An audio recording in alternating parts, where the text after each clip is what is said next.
더 보. 8. 미치는 것. 미치는 것을 두려워하지 말라. 그대는 이미 미쳐 있기 때문이다. 이 세상은 거대한 정신병동이나 마찬가지다. 아이들은 모두 온전한 정신으로 태어나지만 머지않아 미치게 된다. 그들은 미친 사람들의 손에서 자라나고 미친 사람들에 의해 교육을 받고 제약을 받기 때문이다. 아이는 결국 미칠 수밖에 없다. 살아남으려면 결국 미쳐야만 한다. 물론 가뭄에 콩 나듯 붙다. 노자, 예수 등 멀쩡한 정신을 지닌 인물들도 등장한다. 정말 희한한 일은 이처럼 제정신인 사람들이 오히려 미친 사람들처럼 보인다는 것이다. 실제로 정신병원에 갇혀 있는 사람들은 매우 민감하고 연약하고 섬세해서 제정신인 사람들처럼 경직되어 있지 않다. 그들은 낯이 별로 두껍지 않다. 이 때문에 그들은 쉽사리 신경쇠약에 빠져든다. 반대로 철면피한 이들은 미친 상태에 적응하면서 천연덕스럽게 살아간다. 얼마나 많은 어리석은 믿음들을 따르고 있는지 그대의 존재를 들여다보라. 그대는 제정신이 되는 순간을 일부러 도외시하고 있다. 그것은 매우 위험한 순간이기 때문이다. 어쩌다 한번 창문이 열린다 해도 그대는 당장 닫아버리고 만다. 그대는 이웃들이 그대의 열린 창문을 들여다보는 것을 두려워한다. 그대는 제정신인 모습을 어느 누구에게도 보여주고 싶어 하지 않는다. 미치는 것을 두려워하지 말라. 그것은 이미 시작된 일이다. 미치는 것을 허용한다면 미친 상태는 사라질 것이다. 어느 누구도 미치는 것이 허용되지 않기 때문에 온 세상이 미쳐 있는 것이다. 다른 이들을 신경 쓸 필요가 없는 확실한 공간을 마련해야 한다. 만일 매일 30분 동안 미치는 것이 허용된다면 나머지 23시간 반은 건전하게 지낼 수 있을 것이다. 실제로 사람들이 공식적으로 미칠 수 있는 다양한 기회들이 사회적으로 허용되고 있다. 축구 경기 관중들은 거의 광분한다.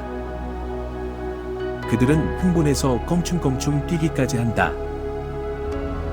이런 것들은 모두 허용되는 것들이다. 전쟁 또한 사람들로 하여금 미치고 증오하고 파괴할 수 있도록 마련된 장치다. 위대한 명분을 내세워 증오하고 파괴할 수 있다. 모든 사람들에게 어느 정도 광기를 즐기도록 허용하지 않는다면 전쟁은 언제나 계속될 것이다. 미친 사람에게 필요한 것은 의사가 아니라 친구이다.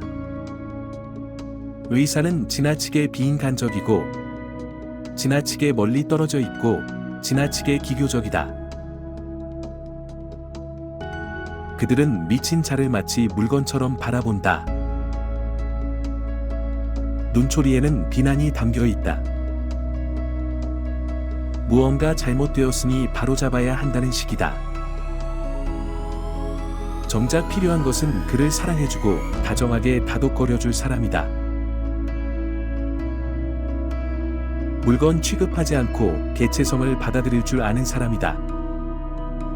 뿐만 아니라 그의 광기도 받아들여야 한다.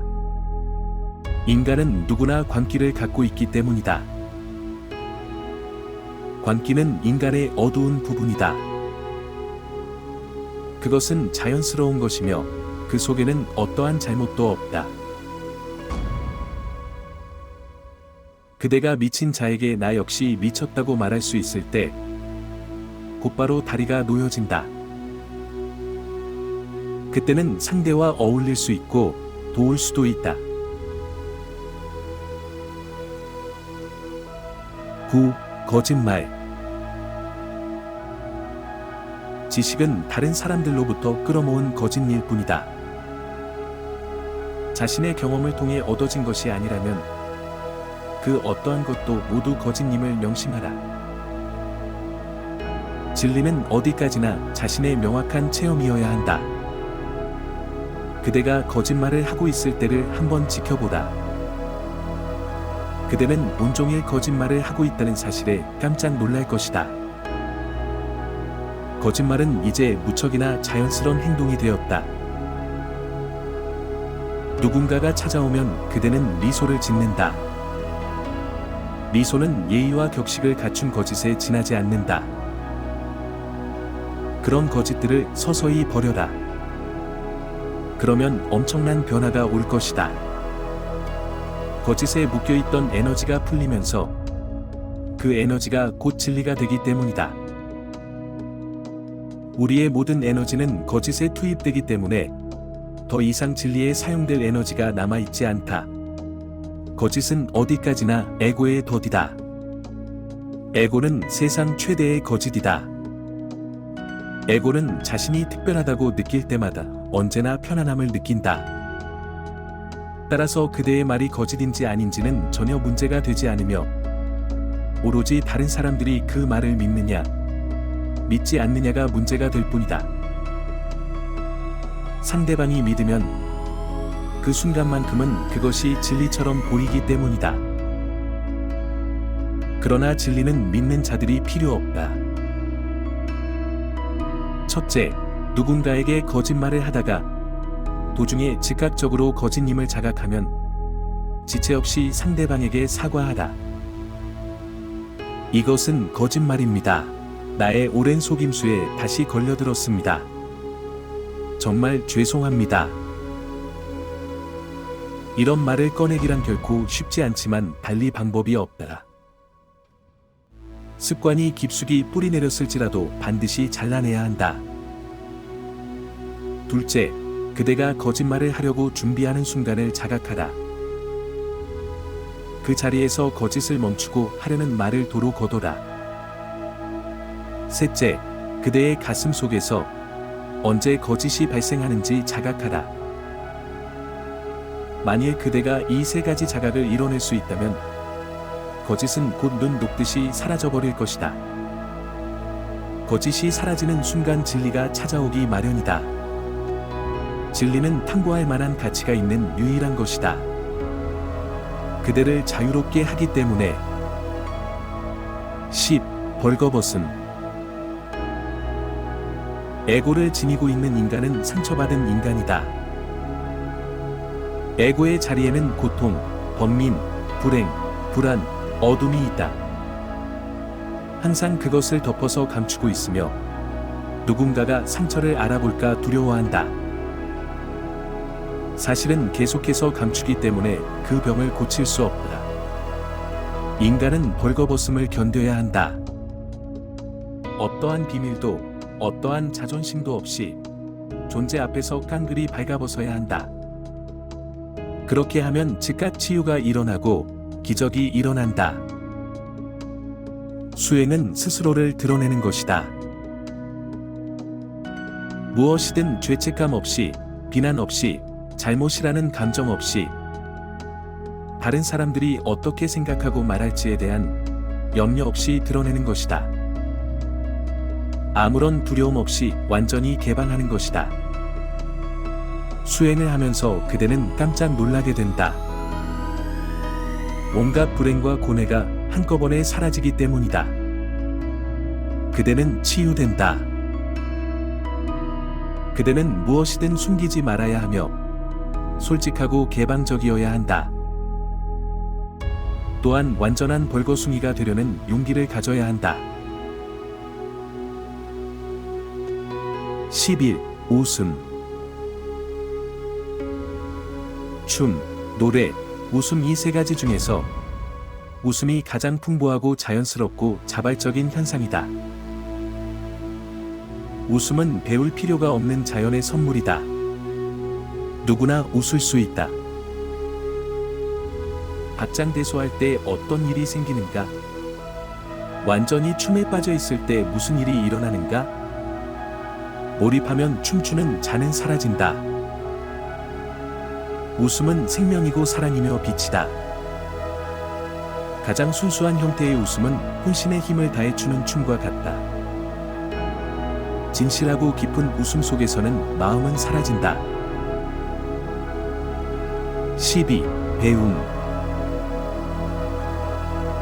진리를 탐구하는 사람은 현자의 말을 경청할 뿐만 아니라 우매한 사람의 말에도 귀를 기울인다.